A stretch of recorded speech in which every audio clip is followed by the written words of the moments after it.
Hello दोस्तों, 60 के दशक में जब अमेरिका और सोवियत संघ, जो कि अब रूस है, के बीच कोल्ड वॉर चल रहा था, तब चांद पर सबसे पहले पहुंचने की होड़ भी शुरू हो गई थी। इस होड़ की शुरुआत अमेरिका ने 1958 में की। तब उसने सबसे पहला मून मिशन लॉन्च किया, लेकिन वो फेल हो गया। इसके बाद साल भर के अंदर अमेरिका और सोवियत संघ ने 10 मिशन लॉन्च किए। इनमें 8 फेल हो गए, जबकि 2 में आंशिक सफलता ही मिली। आखिरकार 12 सितंबर 1959 को सोवियत संघ का लूना 2 चांद की सतह तक पहुंच ही गया था। इसने सोवियत संघ को चांद तक पहुंचने वाला पहला देश बना दिया। फिर अगले महीने 4 अक्टूबर 1959 को लूना 3 भी सफल हो गया। जनवरी 1966 में सोवियत संघ ने लूना 9 में चांद की सतह पर लैंडर उतार दिया। सोवियत संघ के चांद पर पहुंचने के 3 साल बाद 1969 में अमेरिकी स्पेस एजेंसी नासा ने अपोलो 11 लॉन्च किया। इसमें 3 अंतरिक्ष यात्रियों नील आर्मस्ट्रॉन्ग, माइकल कॉलिंस और बज अल्ड्रिन को चांद पर भेजा गया। 21 जुलाई 1969 को नील आर्मस्ट्रॉन्ग चांद की सतह पर कदम रखने वाले दुनिया के पहले इंसान बने।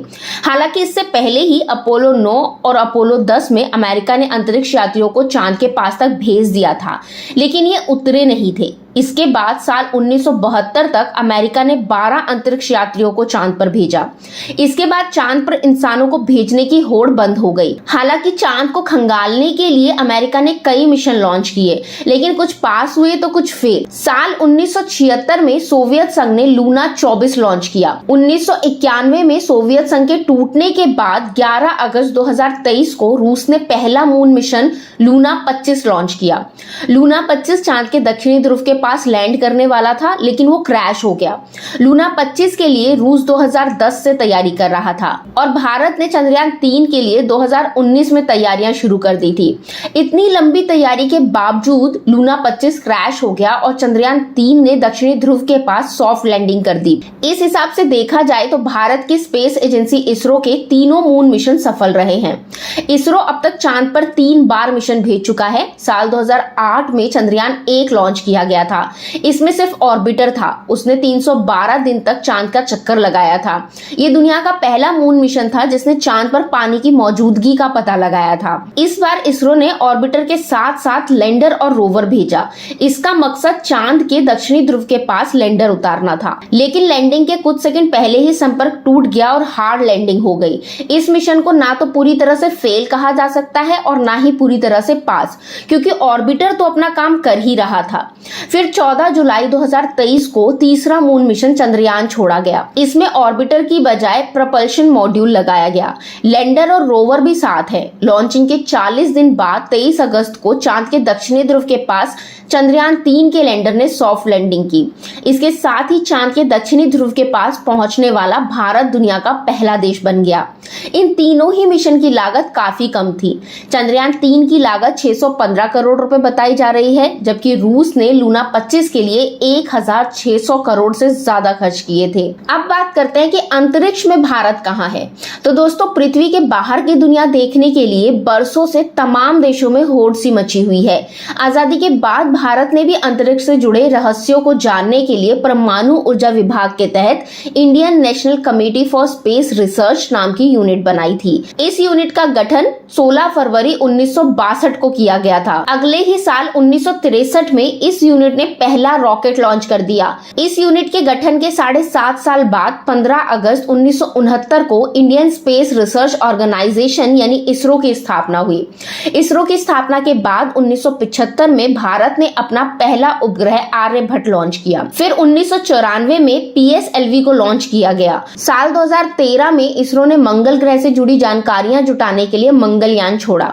चांद पर 3 मिशन चंद्रयान 1, चंद्रयान 2 और चंद्रयान 3 लॉन्च कर चुका है। इससे पहले 2017 में इसरो ने 104 सैटेलाइट एक साथ लॉन्च किए थे। अब बात करें मंगल की, तो 60 के दशक से ही चांद की तरह मंगल ग्रह पर पहुंचने की होड़ भी अमेरिका और सोवियत संघ में शुरू हो गई थी। दोनों ही एक के बाद एक मंगल पर मिशन भेजे जा रहे थे, लेकिन सफलता हाथ नहीं लग रही। बहुत बाद में दोनों मंगल पर पहुंचने में कामयाब हो पाए, लेकिन साल 2013 में भारत ने मंगलयान लॉन्च किया। इसकी लागत 450 करोड़ रुपए के आसपास थी, जो बाकी देशों के मुकाबले में काफी कम थी। आपको बता दें कि मंगलयान पहली ही कोशिश में मंगल पर पहुंच गया था।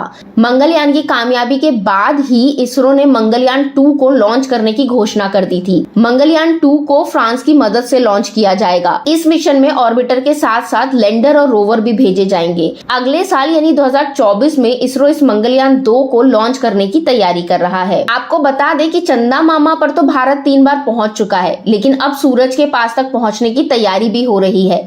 इसके लिए ISRO Aditya L1 mission launch करने जा रहा है। ये मिशन अगले ही महीने यानी सितंबर में लॉन्च होगा। आदित्य L1 का मकसद सूरज की स्टडी करना है। ये मिशन 5 साल तक एक्टिव रहेगा। इसमें 7 पेलोड्स होंगे जो अलग अलग तरह से सूरज की स्टडी करेंगे। ये भारत का पहला सूर्य मिशन होगा। आदित्य L1 में लगे कुछ पेलोड्स सीधे सूरज की रोशनी देखेंगे, जबकि बाकी इसके आसपास मौजूद कणों का अध्ययन करेंगे। इसके अलावा इस मिशन में सूरज की बाहरी परत कोरोना की भी स्टडी की जाएगी। आपको बता दें कि 3 अप्रैल 1984 को राकेश शर्मा अंतरिक्ष पर पहुंचने वाले पहले भारतीय थे, लेकिन वो रूस के सोयूज T11 यान से वहां पहुंचे थे। अगले साल इसरो अंतरिक्ष में 3 भारतीयों को भेजने की तैयारी कर रहा है। इसमें 2 पुरुष और 1 महिला अंतरिक्ष यात्री होगी। इस मिशन को गगनयान नाम दिया गया है। साल 2007 से ही इसरो अंतरिक्ष में इंसान को भेजने की योजना पर काम कर रहा है। हालांकि अब तक ये सपना पूरा नहीं हो सका है। गगनयान के जरिए अगले साल भारतीयों को अंतरिक्ष भेजा जा सकता है। ये अंतरिक्ष पृथ्वी से 400 किलोमीटर दूर रहेंगे। ये 1 से 3 तक पृथ्वी के चारों तरफ गोलाकार ऑर्बिट में चक्कर काटेंगे और फिर समुद्र में लैंड करेंगे। दोस्तों, आपको बता दें कि चांद, सूरज और मंगल ही नहीं, इसरो की नजर पृथ्वी से 6 करोड़ किलोमीटर से ज्यादा दूर शुक्र ग्रह पर भी है। इसके लिए इसरो ने शुक्रयान मिशन का ऐलान किया है। शुक्रयान का आइडिया 2012 में आया था। इसे 2023 की शुरुआत में ही भेजा जाना था, लेकिन कोविड की वजह से इसमें देरी हो गई। अब इसे अगले साल लॉन्च किया जाएगा। शुक्र ग्रह में एक स्पेसक्राफ्ट शुक्र ग्रह के चारों ओर चक्कर लगाकर इसकी स्टडी करेगा। इसकी लॉन्चिंग की शेड्यूल डेट दिसंबर 2024 है, लेकिन इसमें भी देरी होती दिख रही है। अगर 2024 में से लॉन्च नहीं किया गया तो फिर 2026 या 2028 में लॉन्च किया जा सकता है। वो इसलिए क्योंकि हर 19 महीने बाद पृथ्वी और शुक्र सबसे नजदीक होते हैं, लेकिन ये 2 विंडो भी मिस कर गए तो फिर 2031 में इसे लॉन्च किया जाएगा।